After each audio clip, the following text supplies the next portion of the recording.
And with me now is my regular and colleague, former Liberal President Michael Kroger. Michael, that in itself is quite amazing to see a Teamsters president speaking at the Republican convention, but scene after scene of quite incredible moments in US political history. The first appearance of Donald Trump since that assassination attempt on him at the weekend, with the bandage still on his ear, and receiving, as you would expect, a hero's welcome there, Michael.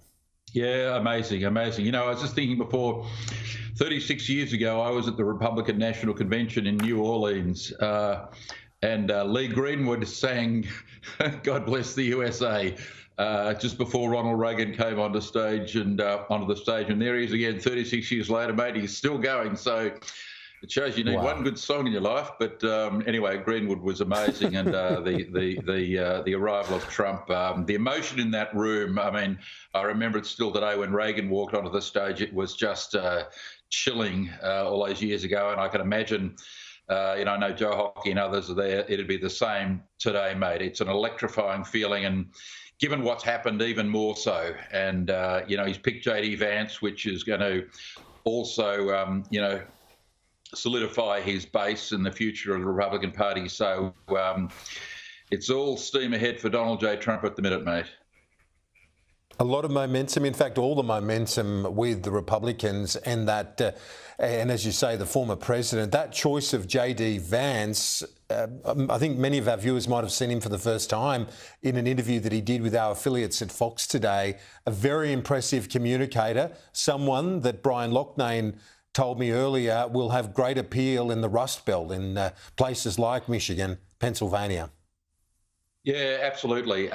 He said some terrible things about Trump almost a decade ago, 8 years ago, and he's explained that in that interview with Sean Hannity, that he got it wrong, Trump convinced him, and that he'd been influenced by the mainstream media. But look, I first came to know Vance to know of him when I read his book, and it was a stunning piece of literature, The Hillbilly Elegy, and that's who he's picked. He's picked the future of the Republican Party. He's picked someone who can be the presidential candidate in 2028, when I'm not sure the others could have been as powerful as Vance. So he's picked someone for the future. 8 years ago, he picked someone for stability, security, which was Pence. Now he doesn't think he needs to do that. So, yeah, he's going to be Vance's life story is extraordinary, and he will be very powerful in Wisconsin and Michigan and Pennsylvania and the swing states. And he's come from nothing. This guy is the American dream, and as you say, very powerful communicator. And that was a very impressive interview with Sean Hannity a few minutes ago.